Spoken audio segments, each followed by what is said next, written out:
ത്രിയേക ദൈവത്തിന് സ്തുതി. യേശുവിൽ സ്നേഹവന്ദനം.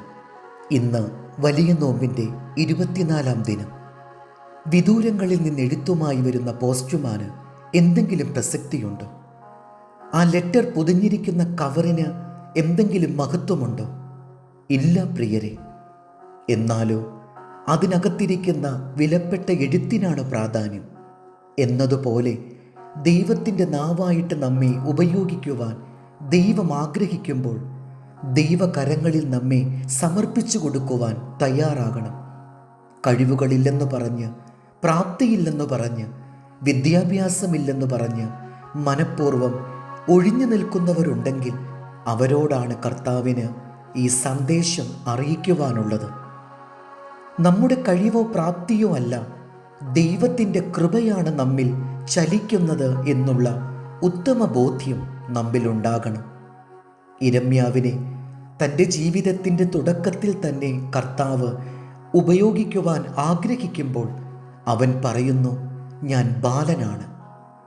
ദൈവ ശുശ്രൂഷയിൽ നിന്ന് മാറിപ്പോകുവാനാണ് യിരെമ്യാവ് അങ്ങനെ പറഞ്ഞത്. എന്നാൽ ദൈവം എങ്ങനെയാണ് പ്രതികരിച്ചത്? നീ ബാലനെന്ന് പറയരുത്. ഞാൻ കൽപ്പിക്കുന്ന സ്ഥലങ്ങളിൽ നീ പോകണം. ഞാൻ അറിയിക്കുന്ന വചനങ്ങൾ നീ അവരോട് പറയണം എന്നു പറഞ്ഞാൽ ദൈവത്തിൻ്റെ വായായിട്ട്, ദൈവത്തിൻ്റെ നാവായിട്ട് നിൽക്കുമ്പോൾ നമുക്കല്ല പ്രസക്തി, നമ്മളിലൂടെ ചലിക്കുന്ന ദൈവത്തിനാണ് മഹത്വം. ദൈവനിയോഗം നൽകി, അധികാരം നൽകി, അഭിഷേകം നൽകി, ദർശനം നൽകി അയക്കുന്ന മോശ പറയുന്നു, ഞാൻ തടിച്ച നാവുള്ളവനാണ്, വിക്കനായ മനുഷ്യനാണ്, എന്നെക്കൊണ്ട് കഴിയില്ല. ദൈവം പറഞ്ഞു, എൻ്റെ സാന്നിധ്യം നിന്നോട് കൂടെ വരും, ഞാൻ നിന്നെ ഉപയോഗിക്കും. ദൈവത്തിൻ്റെ സാന്നിധ്യത്തോടൊപ്പം മോശ ചലിച്ചപ്പോൾ അവൻ്റെ ബലഹീനത ഒരിക്കലും ഒരു തടസ്സമായില്ല.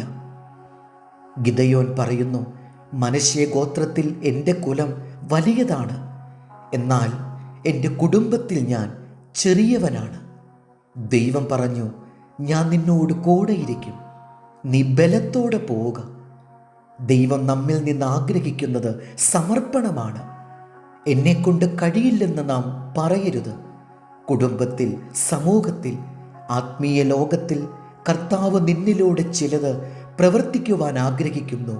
സമർപ്പിച്ചു കൊടുക്കുക. 2 ശമൂവേൽ 22:29. യഹോവേ, നീ എൻ്റെ ദീപമാകുന്നു, യഹോവ എൻ്റെ അന്ധകാരത്തെ പ്രകാശമാക്കും. ദൈവം നമ്മെ അനുഗ്രഹിക്കട്ടെ.